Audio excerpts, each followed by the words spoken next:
নাম শ্ৰী কাইবনী লালফেট কলিতা। মই আবৃত্তি কৰিব অহা কবিতাটোৰ শিৰোনাম মাহীদেউৰ পুতলা। কবি ডক্টৰ নিৰ্মল প্ৰভা বৰদলৈ।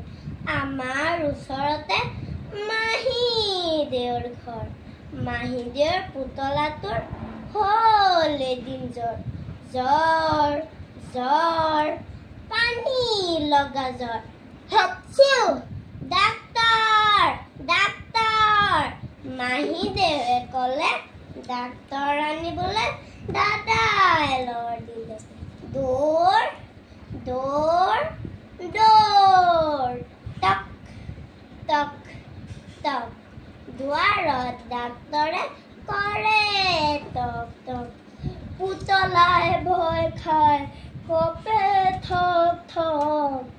ভয় নাই ডাক্তৰে ক'লে লাহেকৈ পুতলাক বেজী এটি দিলে। আইঅ দৰৱ খালে গাখীৰ খালে জ্বৰ ভাল হ'ল।